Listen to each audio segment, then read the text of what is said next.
Now, Mr. Josue Villar will deliver his graduation speech. Sound check.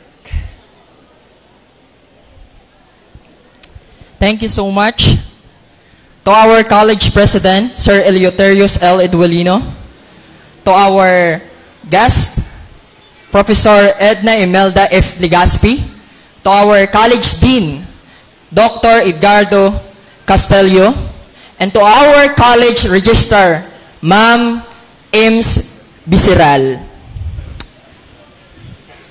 Faculties, proud parents, friends, and my fellow graduates, mayad nga gabi kaninyong tanan. As a graduate, alam ko kung anong iniisip nyo ngayon. Gusto nyo nang matapos to, right? At makapag-picture with your friends in your family at makauwi na sa inyong bahay. But before that, syempre, makinig muna kayo sa akin. Yes? So, my fellow graduates of 2024, look at us now. Nakasuot tayo ng toga, may hawak na diploma, and some of us receive awards. But amidst of these celebrations, let us remember that while pursuing this achievement, there's a people behind. Because in college, there is no you and there was no me. Because always us, we, tayo. Walang ikaw lang, walang sa akin lang, or sa'yo lang. But dahil sa pagtutulungan nating lahat. Right ba? Yes. So, there is no room for competitions. What we have done is collaborations. We help each other to rise up. Tanda mo pa nung panahong online class at nag-send ng link ang ating teacher, habang tulog ka, may mga taong gumising sa'yo. Right? Nung panahong nakalimutan mo na deadline na pala ng mga requirements kinabukasan, may mga taong nagpaalala sa'yo. At nung panahong sukong-suko ka na at hindi mo na kaya, may mga taong nag-motivate sa'yo. Nagsabi na, cheer up, kaya mo yan, konting kembot na lang, gagraduate na tayo. And now, look at them. Tingnan mo sila ngayon. And sabihin mo, yes, graduate na ako. Maraming salamat sa'yo.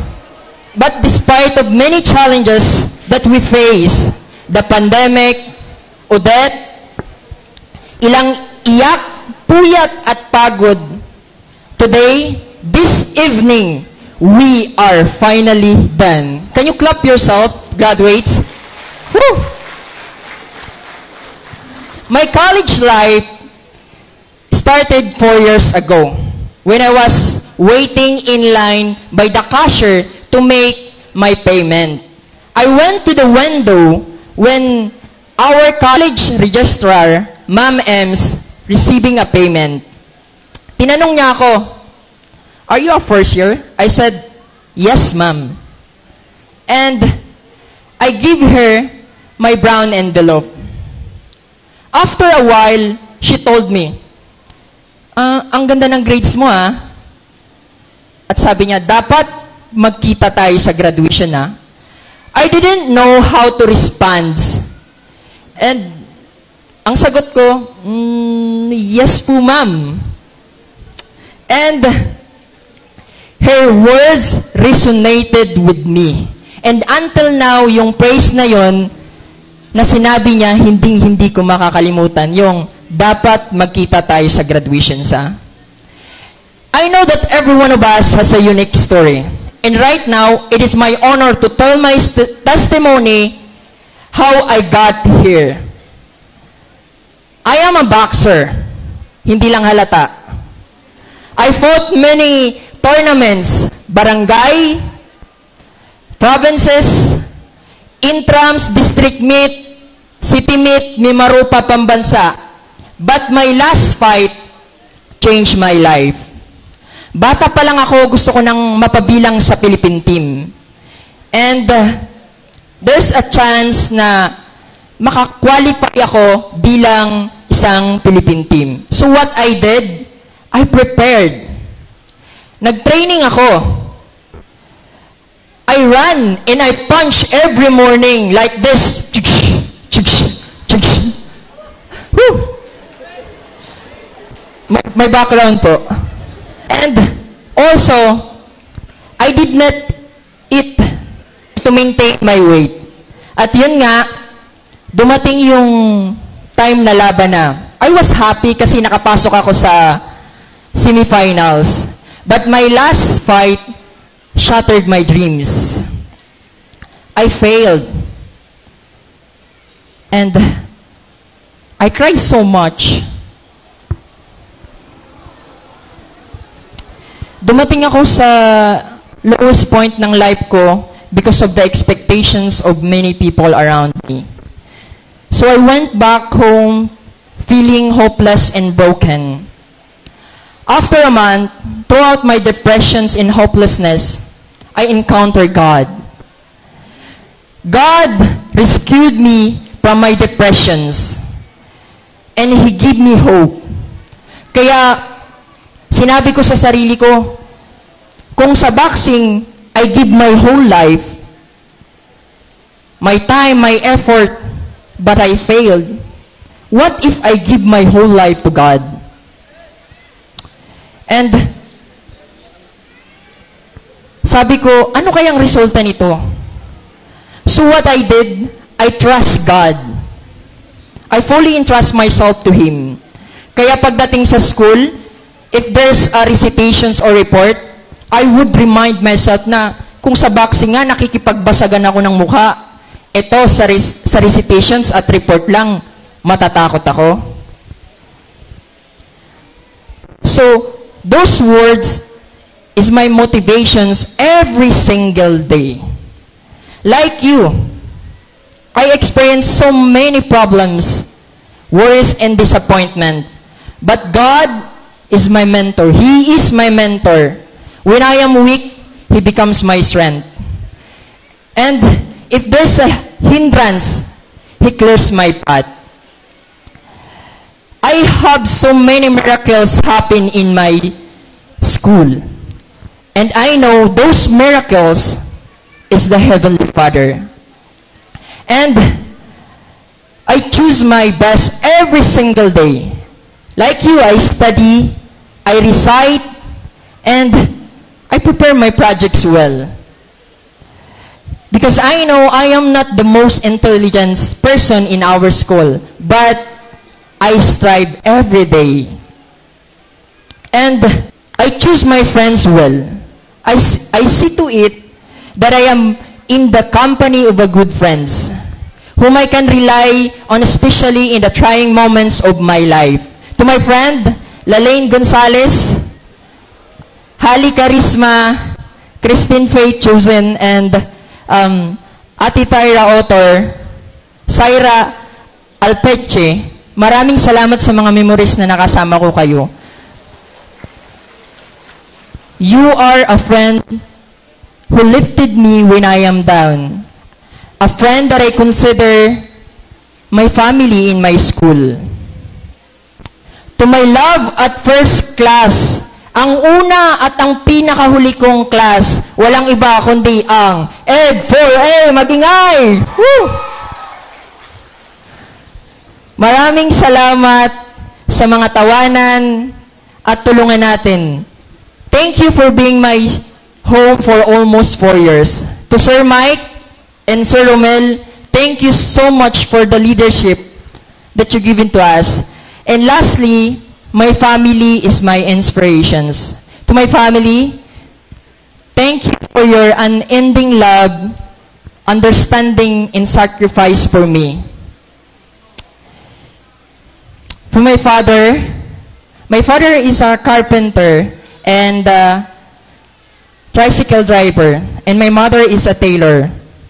To my mama, Ma, kung naririnig mo man ako, thank you for taking care of me and for the love, lalo na kapag may sakit ako. Salamat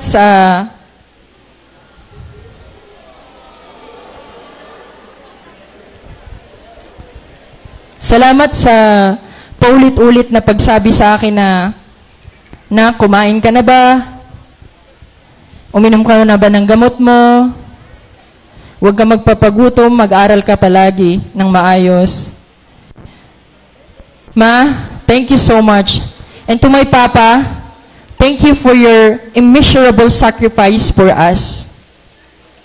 For being a carpenter and tricycle driver for how many years? I know it is not easy, but I know that is your love for us. Papa, salamat po sa ilang milyong padyak ng tricycle at ilang milyong pukpok ng martilyo na ginawa mo para sa amin.